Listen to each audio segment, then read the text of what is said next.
नमो तस्स भगवतो अरहतो सम्मा सम्बुद्धस्स। नमो तस्स भगवतो अरहतो सम्मा सम्बुद्धस्स। नमो तस्स भगवतो अरहतो सम्मा सम्बुद्धस्स। तो आज हम लोग एक बहुत ही महत्वपूर्ण विषय पर दृष्टि देंगे, जिसका जो एक बड़ा महत्व है भारतीय इस व्यवस्था में। तो भारतीय संविधान के ऊपर में बौद्ध धर्म का एक प्रभाव देखा जा सकता है कि बाबा साहब अम्बेडकर ने भारत का संविधान लिखते समय किस तरह से इस भारतीय संविधान में तथागत गौतम बुद्ध के उस मूल्यों को, नैतिक शिक्षाओं को किस तरह से उन्होंने उसमें समावेश किया है, एक बड़ी महत्वपूर्ण बात है। और इसलिए रिसर्च के माध्यम से यह बात सामने आती है कि बाबा साहब अम्बेडकर का लिखा हुआ जो भारतीय संविधान है, ये दुनिया का जितना बड़ा संविधान है, सबसे श्रेष्ठ संविधान है। और उसे बनाने के लिए 2 साल 11 महीने 17 दिन लगे थे पूरी तरह से। और यह 26 नवंबर 1949 को यह बनकर तैयार हो गया था। और तब जो है यह संविधान को राजेंद्र प्रसाद के हाथों में सौंप दिया गया था। तब से लेकर आज तक जो है यह भारतीय संविधान के माध्यम से ही पूरा भारत यह संचालित होता है। और इसके माध्यम से ही हम जानते हैं कि कई प्रकार की सुविधाएं भारत के लोगों को मिली हुई हैं। और तब से लेकर आज तक हम देखते हैं कि भारत का संविधान जो है यह हर मनुष्य के जीवन काल में एक अनोखा परिवर्तन है लाया हुआ है। और यह एक प्रकार से महत्वपूर्ण है। और इसलिए जब इसे बनाया गया, इसे तैयार किया गया, तो इसमें उस समय देखा जाए तो 395 अनुच्छेद थे और 8 परिशिष्ट थे। कालांतर में संशोधन इसमें किया गया है। काफी कुछ इसमें संशोधन करके बदलाव लाने की कोशिश की गई है। लेकिन फिर भी भारतीय संविधान यह एक दुनिया का श्रेष्ठ संविधान है। और ये संविधान में तथागत गौतम बुद्ध के नैतिक मूल्यों को, तथागत गौतम बुद्ध की शिक्षाओं को भी समावेश किया गया है। बहुत बार ये बात पूछी जाती थी बाबा साहब अम्बेडकर से कि आपने जो है ये फ्रेंच क्रांति से ली है या तथागत गौतम बुद्ध के सिद्धांतों से लिया है, या कहाँ से आपने इन सभी चीजों को लेने की कोशिश की। तब बाबा साहब अम्बेडकर ने बहुत ही सटीक लोगों को जवाब दिया था कि मैंने कहीं फ्रेंच क्रांति से नहीं, कार्ल मार्क्स के सिद्धांत से नहीं, बल्कि तथागत गौतम बुद्ध के मूलभूत सिद्धांतों से मैंने ये सभी कुछ लेने की कोशिश की है। और वहां पर इसको मैंने भारतीय संविधान में डालने की कोशिश की कि तथागत गौतम बुद्ध का जो सिद्धांत है, बहुजन हिताय बहुजन सुखाय लोकानुकंपाय अद्धाय हिताय देव मनुष्यानंग आदि कल्याणंग मध्य कल्याणंग पर्योशानंग कल्याणंग, कि जो मेरा नैतिक सिद्धांत है बहुजन के हित के लिए, बहुजन के सुख के लिए और उन पर अनुकंपा करने के लिए है, और बहुतों के सुख के लिए यह है और सदैव ही रहेगा। इसलिए यह मैंने कई प्रकार के जो कुछ भी सिद्धांत हैं इस भारतीय संविधान से मैंने लेने की कोशिश की। और इसमें तथागत गौतम बुद्ध के जो कुछ भी मूल सिद्धांत हैं उसको भारतीय संविधान में देखा गया है कि ये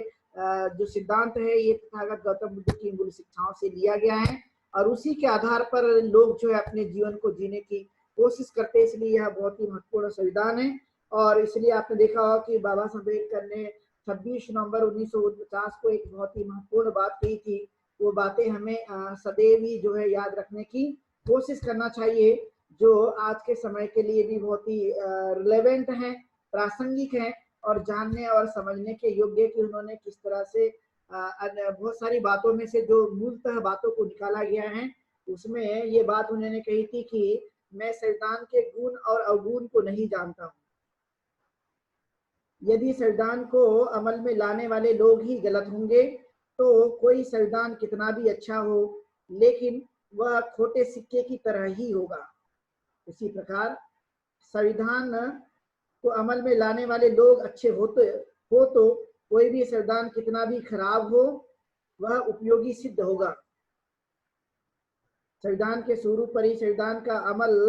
पूरी तरह से निर्भर करता है। ये बाबा साहब अम्बेडकर ने 26 नवंबर को एक बहुत ही मूलभूत बातें कही थी कि संविधान कितना भी अच्छा हो,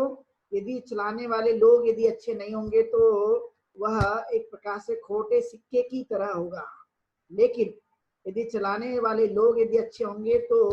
यदि वह गलत भी है लेकिन तब भी वह अच्छा साबित हो सकता है। ये एक प्रकार से बाबा साहब अम्बेडकर ने अपनी संवेदना को जताने की कोशिश की थी। उन्होंने लोगों के सामने यह भाषण में बातों को प्रस्तुत किया था 26 नवंबर के दिन में, और तब से लेकर आज तक जो है यह एक प्रकार से जो बाबा साहब अम्बेडकर की बहुत गहरी बातें हैं,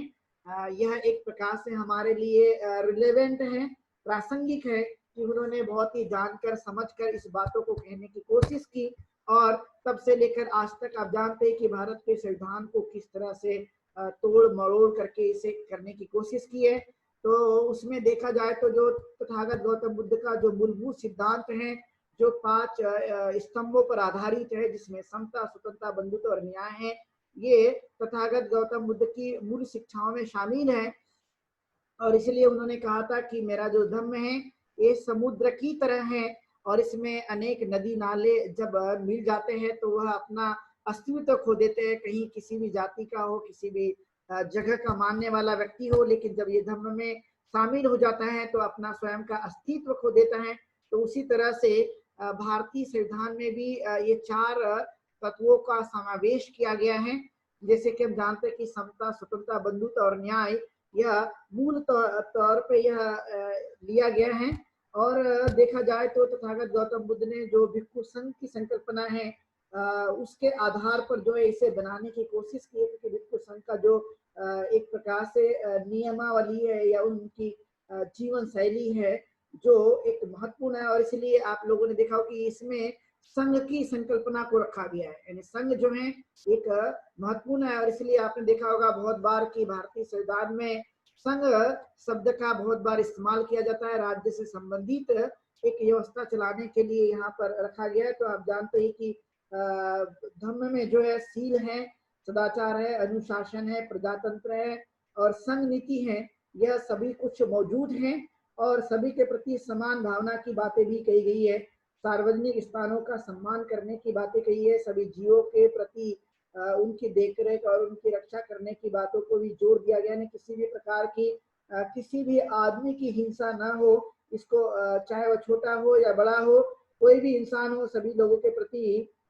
एक समान भाव के साथ में उनके लालन पालन पोषण के लिए यह बात कही गई है। और इसलिए इसमें किसी भी प्रकार का जाति और जाति के साथ भेदभाव करने की कोई भी बातें नहीं कही गई है, और सभी के लिए शिक्षा का समान अवसर प्राप्त हो, ये बातें भी कही गई है। इसलिए आपने देखा होगा कि बुद्ध धर्म में चाहे वह कोई भी हो, चाहे वह महिला हो या पुरुष हो, चाहे गरीब हो या अमीर हो, कोई भी हो, किसी भी जाति का हो, सबके लिए समान रूप से संघ में व्यवस्था की गई थी। जैसे कि आप देखते हैं कि उपाली नाई थे, तब भी जो है उनको संघ में सबसे पहले प्रवज्जित किया था तथागत गौतम बुद्ध ने, और बाकी के जितने भी उच्च जाति वाले लोग थे उनके पहले उनको संघ में प्रवज्जित किया और कहा कि ये कोई भी संघ में छोटा और बड़ा नहीं होता है, यह समुद्र की भांति है और इसमें एक प्रकार से सभी लोग समान ही हैं। तो इस तरह की जो कुछ भी व्यवस्था है भारतीय संविधान में की गई और मौलिक अधिकार के रूप में इसे लाया गया, जो कि मौलिक अधिकार हमारे लिए एक प्रकार से महत्व का है जो भारतीय संविधान में दिया गया है। तो पूरा का पूरा जब मौलिक अधिकार आप देखते हैं तो मौलिक अधिकार में सबके प्रति समान भावना के साथ में रहने की बातें कही है। उनके साथ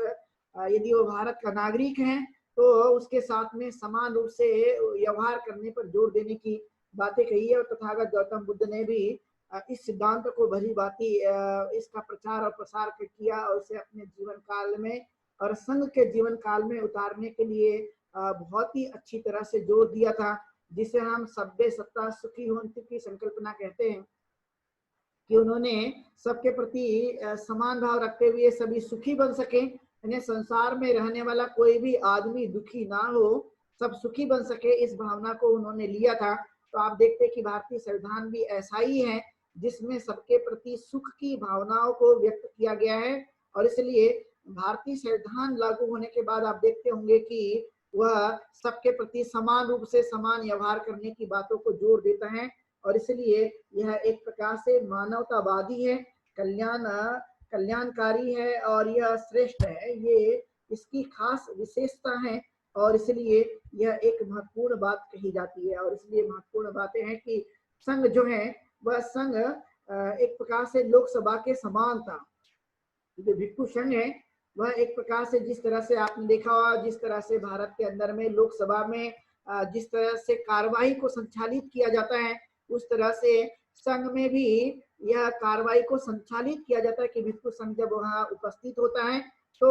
अकेला कोई भी निर्णय नहीं ले सकता, बल्कि संघ जो है उसे निर्णय लेता है। जो कुछ भी इश्यूज होंगे, जो कुछ भी प्रस्ताव पारित किए जाते हैं, वह संघ जो है एक प्रकार से सबके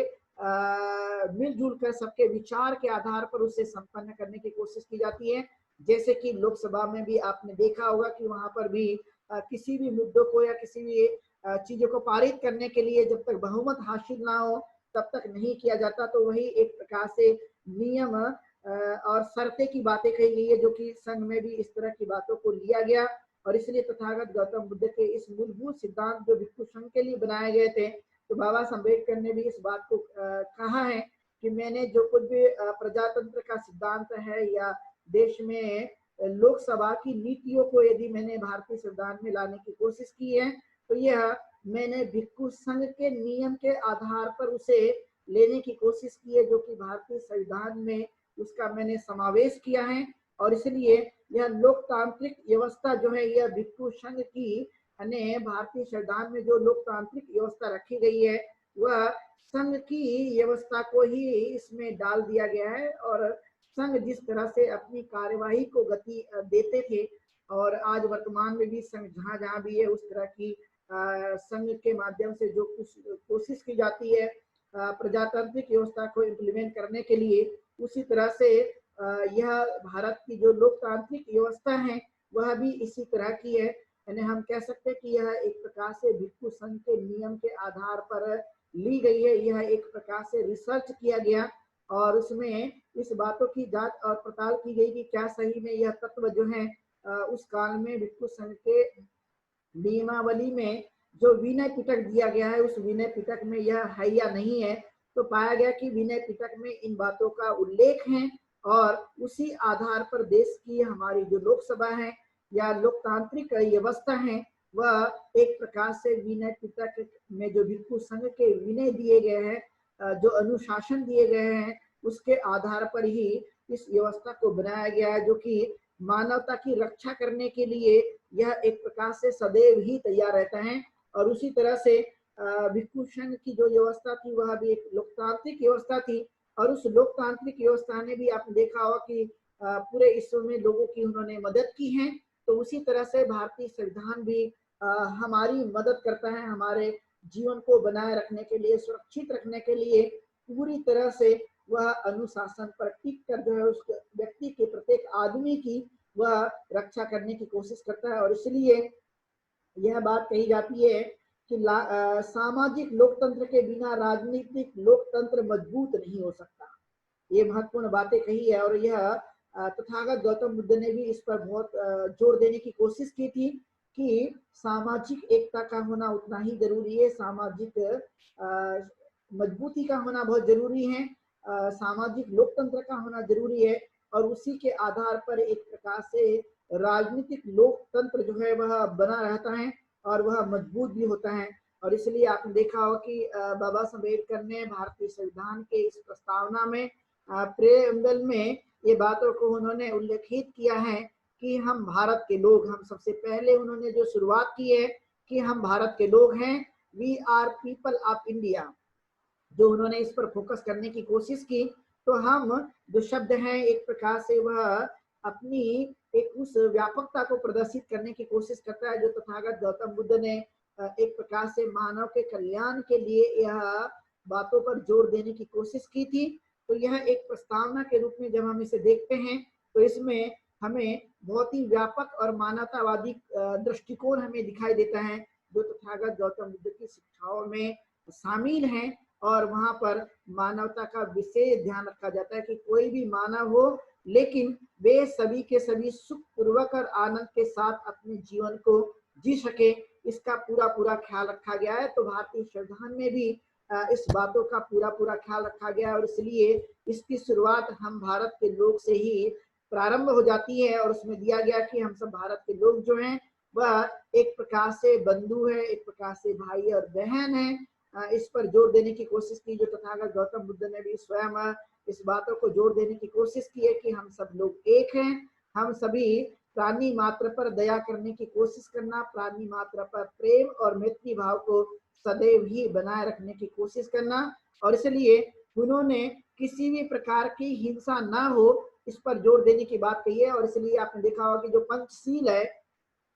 यह पंचशील में आपने देखा हो कि मुझे किसी की हिंसा नहीं करनी चाहिए, चोरी नहीं करनी चाहिए, व्यभिचार नहीं करना चाहिए, झूठ नहीं बोलना चाहिए और किसी भी प्रकार का मादक पदार्थ का सेवन नहीं करना चाहिए। यह एक प्रकार से अपराध है, यह गुनाह है और जो भी इसको करने की कोशिश करता है उसे दंड दिया जाता है। तो यह एक प्रकार से पंचशील का मुख्य तौर से आप देखेंगे तो भारतीय संविधान में इसको बड़े अच्छी तरह से अमल में लाने की बात कही गई है। तो इसलिए आप देखते होंगे कि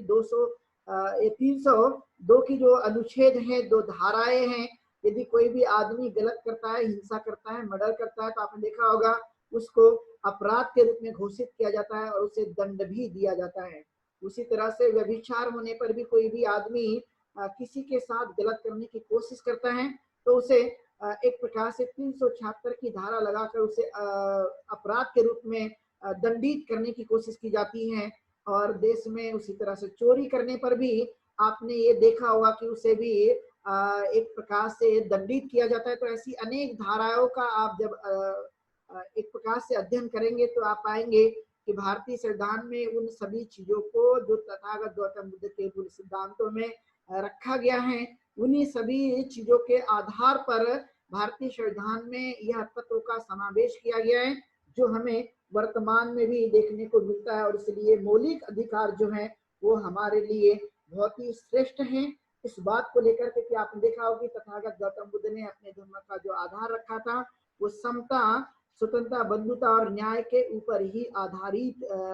एक धर्म की उन्होंने स्थापना की और वहां पर किसी के साथ भी किसी भी प्रकार का भेदभाव करने की कोशिश नहीं करने की बात कही है। लेकिन यदि कोई करता है तो उसे एक प्रकार से दंडित किया जाएगा, वो अपराध के रूप में उसे बहिष्कृत किया जाता था और संघ से उसे बाहर भी करने की कोशिश की जाती थी। अलग अलग प्रकार से एक प्रकार के नियम बनाए गए थे और उस नियम को भी भारतीय संविधान में बाबा साहब अम्बेडकर ने बहुत ही अच्छी तरह से अध्ययन करते हुए उन सभी मुद्दों को उन्होंने अवतरित किया है।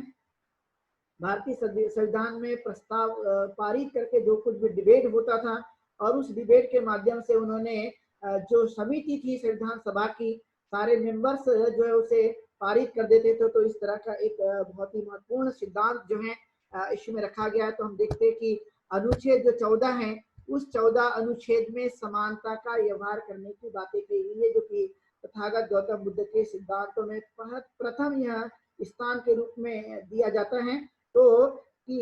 इसमें ये बात रखी गई है कि कोई भी जो नागरिक है वह नागरिक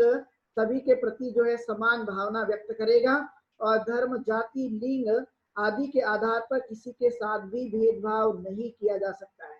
यदि कोई ऐसा करते हुए पाया गया तो उसे जाति या धर्म के आधार पर किसी को जो कुछ भी है वह भेदभाव ना करते हुए यदि उसके साथ में कोई करता है तो एक प्रकार से राज्य किसी भी आदमी को कानून के सम्मुख जो है वह समानता जो है यदि उसके साथ कोई कुछ करता है उसे वंचित करने की कोशिश करता है तो उसे एक प्रकार से कानूनी दंड के रूप में उसे अपराध के रूप में स्वीकार किया जाएगा और उसे एक प्रकार से दंडित किया जाएगा। एक महत्वपूर्ण बातें भारतीय संविधान में लाई गई है कि कोई भी आदमी के साथ जो है जाति, धर्म और लिंग के आधार पर उसके साथ में भेदभाव नहीं किया जा सकता है। क्योंकि आप देखते हैं कि संघ में भी ऐसा ही नियम था, चाहे गरीब घर का कोई आदमी आया हो या कोई अमीर के घर का आदमी संघ में शामिल हुआ हो या फिर वह किसी भी जाति का हो, लेकिन उसके साथ में इस तरह का भेदभाव बिल्कुल भी नहीं किया जा सकता। यदि किसी ने करने की कोशिश की तो उसे दंडित किया जाएगा, उसे संघ से बाहर कर दिया जा सकता है। उसी तरह से भारतीय संविधान में भी इस बातों को रखने की कोशिश की है और इसलिए आप देखते होंगे कि डॉक्टर बाबा साहब अम्बेडकर एक प्रकार से जातिवाद की व्यवस्था के वह बिल्कुल विरोधक थे और उन्होंने जातिवाद को ही समूल नष्ट करने के लिए समानता की सबसे महत्वपूर्ण बातों को उन्होंने भारतीय संविधान में लाने की कोशिश की है कि यह एक प्रकार से जो जातिवाद है वो राष्ट्र विरोधी भावना है, वो देश के हित में नहीं है और इसलिए यह एक प्रकार से अबौद्धिक है और यह तार्किक नहीं है। इस तरह की बातें बताई गई और इसलिए सबसे पहले इसको मूल जो अधिकार है मनुष्य के लिए, क्योंकि आप जानते हैं कि भारत के अंदर में जाति के आधार पर उसे व्यवस्था की गई थी और उन्हें शिक्षा हो या व्यापार हो या फिर आप देखते होंगे कि जो कुछ भी देश की व्यवस्था है राजनीति के रूप में या आर्थिक क्षेत्र में, सामाजिक क्षेत्र में, शैक्षणिक क्षेत्र में, सभी प्रकार के जो कुछ भी व्यवस्था है वो जाति के आधार पर रखी गई थी और वहां पे समानता का कोई नामो निशान नहीं था। लेकिन बाबा साहब अम्बेडकर ने मूलभूत अधिकार को देते हुए एक प्रकार से देखा जाए तो उन्होंने समानता का ध्यान रखा है और किसी भी नागरिक के साथ में वह जाति के आधार पर उसको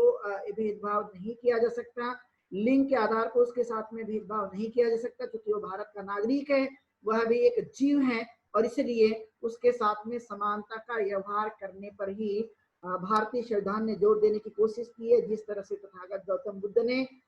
इसको समानता के रूप में सभी के लिए समान अवसर प्राप्त करने की बात कही थी और उन्होंने भी एक प्रकार से लिंग भेद या कहीं का भी किसी भी संप्रदाय का आदमी हो उनके साथ में समानता पर जोर देने की कोशिश की थी, क्योंकि जब जब भी असमानता बनी रहेगी तो राष्ट्र विरोधी गतिविधियां देश में चलती रहेगी और इसलिए राष्ट्र को संपन्न बनाने के लिए, राष्ट्र को मजबूत व्यवस्था लाने के लिए, राष्ट्र को वेल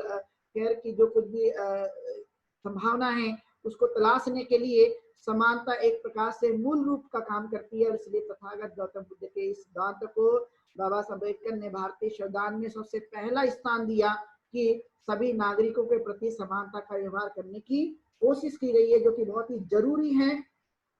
उसी आधार पर जो अनुच्छेद 15 बनाया गया है इसमें यह राज्य जो है वह धर्म या मूल वंश, जाति, लिंग या जन्म स्थान अथवा किसी भी व्यक्ति के साथ में या किसी भी नागरिक के साथ में भेदभाव बिल्कुल भी नहीं किया जाएगा। यदि वह किसी भी क्षेत्र का हो लेकिन उसके साथ में समानता का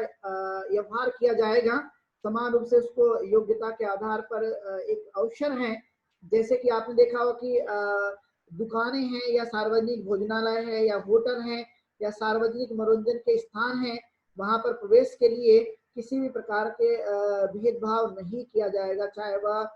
मनुष्य के द्वारा निर्मित कोई भी जैसे कि कुआं है, तालाब है, स्नानागार है या सार्वजनिक जो कुछ भी स्थान होगा, चाहे वह महिला हो या चाहे पुरुष हो, किसी के साथ भी भेदभाव नहीं किया जाएगा। और इस पर यदि किसी ने ऐसा करने की कोशिश की तो राज्य सरकार जो है उसे दंड दे सकता है और वे दंड के भागीदारी बन सकते हैं। और इसलिए आपने देखा हो कि तथागत गौतम बुद्ध के काल में एक प्रश्न निर्माण हुआ था, जैसे कि आप जानते हैं कि भिक्खु आनंद के समय में एक वह चांडालिका जिसे कहते हैं, वो चांडालिका ने आनंद भिक्खु को पानी देने से इनकार कर दिया था, इस बात को लेकर कि मैं एक प्रकार से नीच जाति से हूँ, मैं चंडाल हूँ और मैं श्रमण में आपको पानी नहीं पिला सकती क्योंकि मैं नीच जाति से हूँ। और तब जो है उन्होंने कहा था कि आप नीच जाति के नहीं, आपका पानी हम ग्रहण कर सकते हैं क्योंकि कोई भी ऊंचा और नीचा नहीं हो सकता। तो उसी आधार पे भारत के अंदर में धर्म जाति के नाम पर कहीं पर भी सार्वजनिक स्थानों पर किसी के साथ में भेदभाव नहीं किया जा सकता, चाहे वह महिला हो या पुरुष हो, वहां किसी के साथ में भेदभाव नहीं किया जा सकता। यदि किसी ने करने की कोशिश की तो उसे दंड दिया जाएगा, उसे अपराध घोषित किया जाएगा। क्योंकि आप देखते हैं कि पहले के काल में भारतीय संविधान लागू होने से पहले इवन आज भी भारत के अंदर में कई कई जगहों में इस स्थिति को देखने को मिल सकता है। जैसे कि आप राजस्थान जा सकते हैं तो राजस्थान में कई बार आपने देखा होगा कि ऐसे कई किस्से आपको सुनाई देते हैं। इवन भारत के किसी भी कोने में कभी भी किसी भी प्रकार की घटना घटित होने की संभावना आपको देखने को मिल सकती है। कई बार आपने देखा होगा कि मोबाइल फोन में जब रिंगटोन बजती है, चाहे वह बुद्ध की या बाबा साहब अम्बेडकर की और कोई जातिवादी मानसिकता रखने वाले जो लोग हैं उनके साथ में गलत प्रकार की कोशिश करते हैं। और इसलिए आपने भारत के अंदर में कई बार ये ऐसे बड़े बड़े कांड देखे होंगे, जैसे कि रोहिला का जो केस है वे यह देखा होगा, ऊना कांड आपने देखा होगा, कई प्रकार की घटनाएं आपको देखने को मिली होगी। तो यह एक प्रकार से जातिगत मानसिकता के एक प्रकार से वह उजागर करती है। लेकिन भारतीय संविधान ने किसी भी प्रकार के भेदभाव को करने से इनकार कर दिया और वहां पर एक प्रकार से सभी के प्रति समान भाव की बात कही गई है, चाहे वह सार्वजनिक स्थान हो या कोई भी जगह हो, लेकिन उसके साथ जो है वह समानता का व्यवहार पर ही जोर देने की बात कही है। तथागत गौतम बुद्ध का यह मूल सिद्धांत, जो कि हम जानते हैं कि किसी भी व्यक्ति के साथ में भेदभाव नहीं करने की बातें कही है। उन्होंने बहुत ही महत्वपूर्ण समुद्र और महासमुद्र का उदाहरण देकर बताने की कोशिश की थी कि कोई भी आदमी कहीं का भी हो, वह नाला हो या नदी हो, जब वो समुद्र में आके मिल जाते हैं तो अपना अस्तित्व खो दिया जाता है। उसी तरह से भारत में जन्मा हुआ जो प्रत्येक नागरिक होगा वो सबके साथ समान रूप से व्यवहार किया जाएगा और किसी के साथ में भेदभाव नहीं किया जाएगा। इसकी जो अनुशंसा है वह भारतीय संविधान के अनुच्छेद 15 में अवतरित की गई है। और इसलिए चाहे कोई सार्वजनिक भोजनालय हो, चाहे सार्वजनिक कोई भी स्थान हो, जाति के आधार पर, लिंग के आधार पर और धर्म के आधार पर वो आपके साथ में भेदभाव नहीं कर सकता है। यदि ऐसा करने की उन्होंने कोशिश की तो उन्हें दंडित किया जाएगा। भारतीय संविधान उनके साथ में दंड की व्यवस्था करेगा और देश में उनको किसी भी स्थान पर ऐसा किया जाने पर और ऐसा पाया जाने पर उन्हें एक प्रकार से दंड मिल सकता है। इस तरह की व्यवस्था की गई है। उसी आधार पर अनुच्छेद 15 में जो कि यह बात बताई गई है कि आपको राज्य के अधीन जो कुछ भी नौकरियां होती है या जो पद होते हैं उसमें सभी के प्रति नागरिकों के लिए समान अवसर प्रदान किया जाएगा। इसमें किसी भी प्रकार का भेदभाव नहीं किया जा सकता है कि जो कि नौकरियां होती है, जो सार्वजनिक सरकारी पद होते हैं, उस पदों के लिए जो कुछ भी मूल रूप से व्यवस्था की गई है भारतीय संविधान में कि वह किसी के साथ भी भेदभाव नहीं करेगा, बल्कि वह समान अवसर प्राप्त करेगा। जो कुछ भी योग्यता है उस आधार पर उसे अमल में लाने के लिए ही भारतीय संविधान बनाएगा। और इसलिए आपने देखा होगा कि जब भारतीय संविधान लागू हुए, जिन लोगों को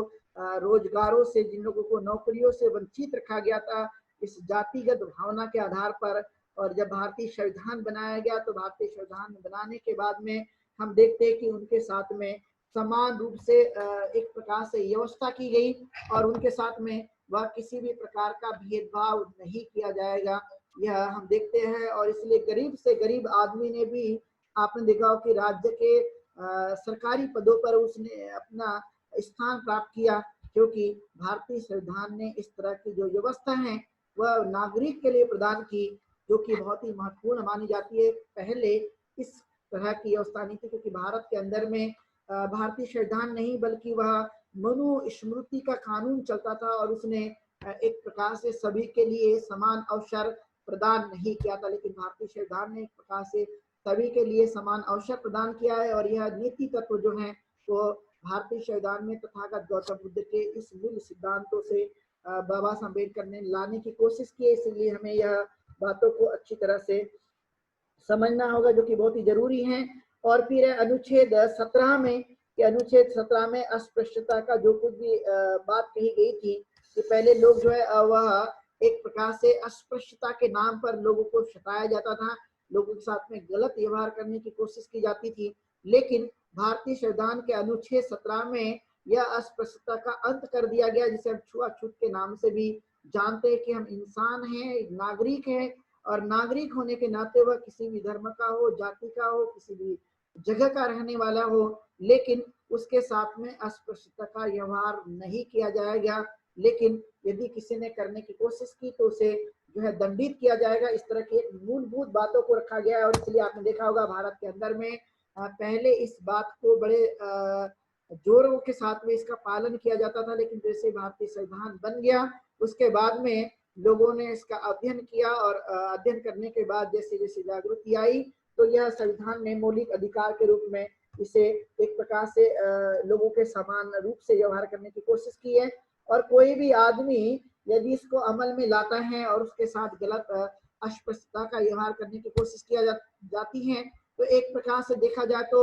उसे दंडित किया जाएगा, अपराध किया जाएगा और उसे जेल में भी डाला जा सकता है। इस तरह की भारतीय संविधान ने व्यवस्था की है। और इसलिए आपने देखा हो कि अस्पृश्यता का व्यवहार करना यह कानूनी अपराध है और वह किसी भी व्यक्ति के साथ में नहीं किया जा सकता, जो कि बहुत ही एक आवश्यक है और इसलिए इस बात को विशेष तौर पे रखा गया है।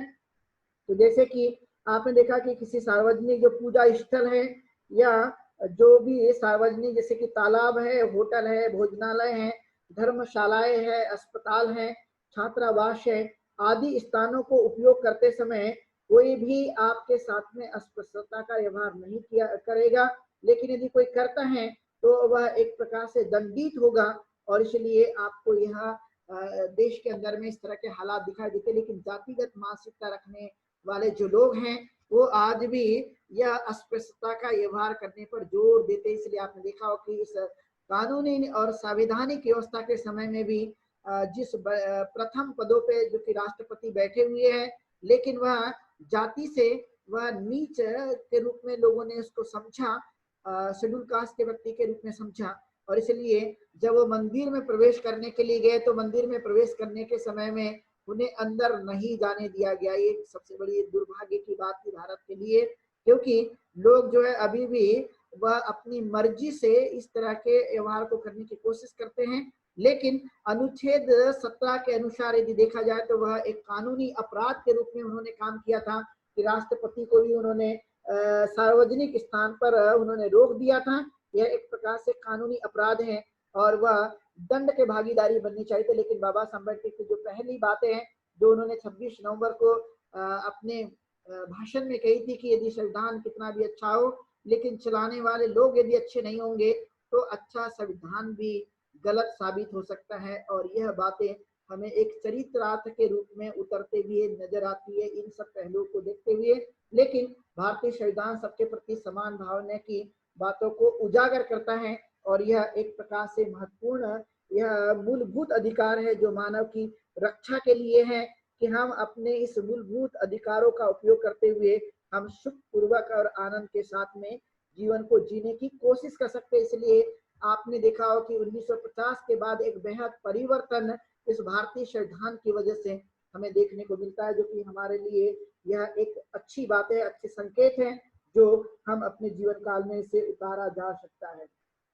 और फिर है कि अनुच्छेद 18 में कि इसमें जो लिखा है कि सेना या विद्या संबंधी जो कुछ भी उपाधि होगी और इसमें एक प्रकार से खिताब राज्य ही प्रदान कर सकेगा। और इसमें यदि कोई जाति के आधार पर कोई भेदभाव किया जाता है तो एक प्रकार से उन्हें कार्रवाई की जाएगी, वो अपराध के रूप में उसे घोषित किया जाएगा। और इसलिए यह बहुत ही जरूरी है। लेकिन चातुर्वर्ण व्यवस्था में एक प्रकार से जाति का विशेष ध्यान रखा गया था, जो कि भारतीय संविधान में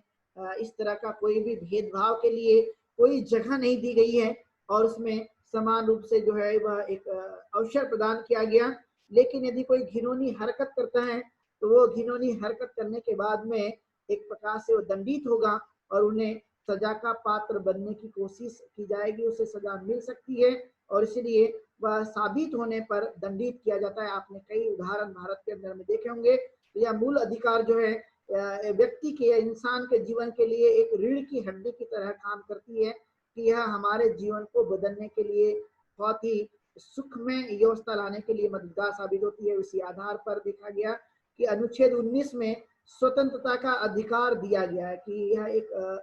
हर व्यक्ति जो है वह कहीं का भी नागरिक हो लेकिन वह कहीं पर भी जा सकता है, कहीं भी घूम सकता है, अपनी अभिव्यक्ति को वह प्राप्त कर सकते हैं। संघ के निर्माण के लिए वह कोई भी उनको रोक टोक नहीं लगा सकता है, वह कहीं भी भ्रमण करके अपनी आवास की और उपजीविका को चलाने के लिए व्यापार कर सकते हैं। इसकी पूरी स्वतंत्रता दी गई है इस अनुच्छेद में, इस धारा में। और कोई यदि वह रोक लगाता है तो उसे दंडित किया जाएगा। इसलिए मनुष्य के जीवन काल में स्वतंत्रता वह चीज का नाम है जिसे मनुष्य के जीवन काल में चहुमुखी विकास की संभावना पाई जाती है। यदि हमें स्वतंत्रता न दी गई हो तो हम किसी भी प्रकार का विकास करना मुश्किल माना जाता है। इसलिए यह एक महत्वपूर्ण बातें हैं कि स्वतंत्रता मनुष्य के जीवन का वह पहलू है जिसके माध्यम से मनुष्य अपने जीवन काल में वह परिवर्तन ला सकता है और अपने इच्छा के आधार पर वो जो है अपनी आजीविका को चलाने की कोशिश कर सकता है। लेकिन आपने देखा होगा कि भारत के अंदर में मनु की स्मृति ने इस तरह की व्यवस्था बनाई थी कि जो भी शुद्ध होंगे उनको घर से सुबह या शाम को निकलने की कोई भी व्यवस्था नहीं दी गई थी, शिक्षा का व्यवस्था नहीं की गई थी। उनको पूरी तरह से रोक लगा दी गई थी और वो रोक लगाने के कारण वह स्वतंत्र नहीं थे और इसलिए एक प्रकार से देखा जाए तो वह अपना विकास करना उनके लिए काफी नामुमकिन था। और यह एक प्रकार से भारत के संविधान ने उन्हें व्यवस्था दी है कि वह प्रत्येक आदमी जो है अपने धार्मिक या सामाजिक या आर्थिक उत्थान के लिए, शैक्षणिक उत्थान के लिए वह इस स्वतंत्रता का उपयोग कर सकता है। और ये सृजनात्मक शक्ति है जो मानव के जीवन में एक बेहतरीन परिवर्तन लाने के लिए उसे दी गई है और इसलिए यह एक प्रकार के एक मौलिक अधिकार है जो 19, 20 और 21 और 22 के अंतर्गत यह दी गई है और उसमें इस तरह के प्रावधान को रखा गया है कि वह अपने जीवन काल में वह विकास कर सकता है। क्योंकि स्वतंत्रता के अभाव में मनुष्य कुछ भी नहीं बन सकता, लेकिन जब स्वतंत्रता मिल जाती है तो स्वतंत्रता के आधार पर जो है वह अपना एक जीवन काल में परिवर्तन ला सकता है और इस पर विशेष बल देने की बातों को जोर दिया गया जो कि भारतीय संविधान ने इसकी एक प्रकार से अनुशंसा की है। उसको हर प्रत्येक नागरिक के जीवन में लाने के लिए जो है यह उपाय बनाया गया है जो बहुत ही महत्वपूर्ण है और इसे हम अपने जीवन काल में समझ सकते हैं कि यह किस तरह के हमारे जीवन को बदलने के लिए सहायक सिद्ध हुए हैं। अब हम देखेंगे कि शोषण के विरुद्ध जो अधिकार हैं जो अनुच्छेद 23 में रखा गया है और उसके आधार पर हम किस तरह का जीवन को जी सकते हैं। लेकिन हम ये देखना जारी रहेगी, लेकिन लेंगे हम एक छोटा सा ब्रेक और उसके बाद में हम अपने देशना को कंटिन्यू करेंगे।